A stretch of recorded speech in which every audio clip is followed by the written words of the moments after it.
এদিকে এসো। কি এতক্ষণ কোথায় ছিলে গো? শ্মশানে মা কালীর ধ্যান করছিলাম। কি এরকম করে কেন বলছো? কেমন করে বলবি?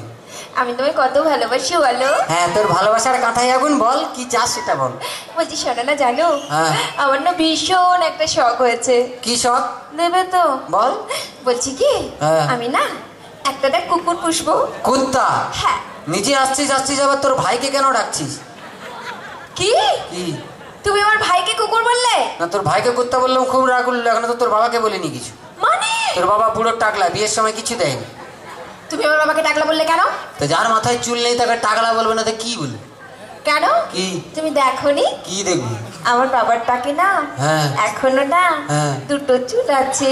হায়, এ 2 বিঘা জমিতে 2টো ধান গাছ লাগিয়ে দিয়ে বলছে চাষ হয়েছে। কে রে ভাই? আর দেখো, হ্যাঁ, ওই দুটো ধান গাছ থেকে যে ফসলটা বেরোবে না, হ্যাঁ, সেটা কিন্তু 10 বিঘা জমি চাষ করবে। সেটা যে চাষি ভাই ভালো, তার ক্ষমতা আছে সে করবে। তোর বাবার তো আর ক্ষমতা নেই, মাল একটা প্রোডাকশন করে হাঁপিয়ে গেছে, নেই শেষ। এমন করে বলছো হ্যাঁ। যেন বাবা তোমায় কিছু দেয়নি, এমনি গতিয়ে দিয়েছে। কি দিয়েছে রে? কি মিথ্যেবাদী! কেন? কেন কি? তোমায় একটা খাট দেয়নি? সে তো ফুল সজ্জার দিনই ভেঙে গেছে। আর যে একটা ফ্রিজ নিয়েছো, তাতে তো চা গরম হয়, কোনো মাল ঠান্ডা হয় না।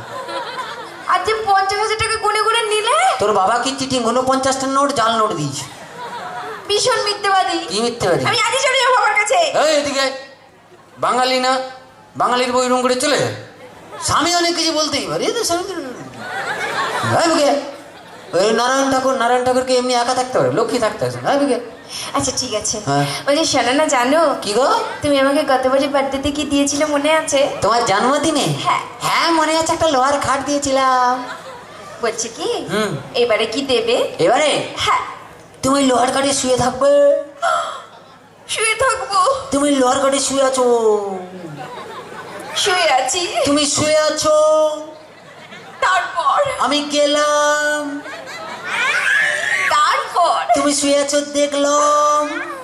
তারপর কি ভালো লাগলো। তারপর লোহার কাঠে কারেন্ট দিয়ে দিলাম, তুই মরে গেলি। এক্ষুনি চলে যাব। কি চলে যাবো? বললাম না লক্ষ্মী, লক্ষ্মী এরকম চলে যায়। এইদিকে, তোমরা হচ্ছে লক্ষ্মী, আমরা সবাই পেঁচা। তোমাদের কাছে থাকবে এই কি এরকম করতে? ঠিক আছে, আর কিছু বলবে না তো? একদম না। বলো। বলছি শোনো না, জানো হ্যাঁ। ধরো হ্যাঁ। তুমি আর আমি কোথাও বেড়াতে গেলাম, চলে গেলাম। একটা পাহাড়ে চলে গেলাম। আর সে পাহাড়ের চূড়োতে হ্যাঁ। তুমি আর আমি উঠলাম। আচ্ছা, উঠতে থাকলো। সেখানে উঠে দাঁড়া, উঠতে তো দে। উঠে মানে কি? এত তাড়াতাড়ি উঠে দিবি পারে? বলছি সেখানে উঠে হ্যাঁ। তোমার কি মনে হবে? দাঁড়া, উঠে যাই, দাঁড়া একবার। ও ধরে না উঠে গেছি। আচ্ছা, উঠে গেলাম।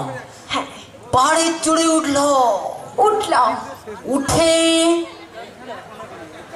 উঠে উঠে দাঁড়া, আরো উঠে হতো। অনেক উঠলো।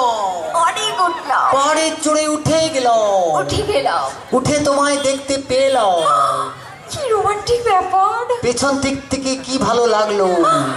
তারপর গেলাম, তারপর জড়িয়ে ধরলাম। তারপর এক লাথ মারলাম, নিচে ফেলে দিলাম। বুঝতে পেরেছি। কি বুঝতে পেরেছি? কেন এরকম বলছো? কেন? কি? যাতে আমি তোমায় ছেড়ে চলে যাই। ওটা তো ছেলেরা সব দিনই যায়, বউ পালিয়ে যায়। ওই কি বিয়ে করেছি কি ছাড়ার জন্য? আমরাও এমন একটা মন্ত্র জানি না, এমনি ছেড়ে দিই। এই কোনো মন্ত্র কাজ করবে না। ঠিক তো? তাহলে এবারে মন্ত্রটা ঝাড়ি। সে চার ঝাড়ো। আংচিং গিলি গিলি ফু, গিলি গিলি গিলি গিলি ফু, আতু আতু আতু।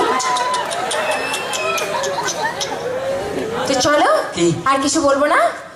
তো আমরা সবাই মিলে। শোনো, দেখো একটা কথা বলি, এত কিছু বলার কি আছে? এইটুকু যেটুকু করলাম এটা তো সবাইকে হাসানোর জন্য। এগুলো তো স্বামী স্ত্রীর ব্যাপার, এগুলো মেনে নিতে হয়। এগুলো না আজকে স্টেজে আছে করতে মহাদেব তো এমনি ডেকেছি। তো এইসব বাদ দাও, ছাড়ো। আমি তোমাকে প্রচুর ভালোবাসি। বলছি শোনা, খিদে পেয়েছে। কি রান্না করেছো গো? কি রান্না করেছি?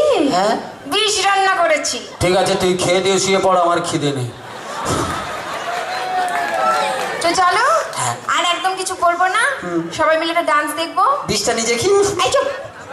তো আমরা সবাই মিলে এখন ডান্স দেখি। আর ডান্সের জন্য ডেকে নেবো আমার সেই দুজন রোমান্টিক জুটিকে, জিৎ সঙ্গে তানিয়া। তো চলো আরো একবার ডান্সে ফিরবো সবাই।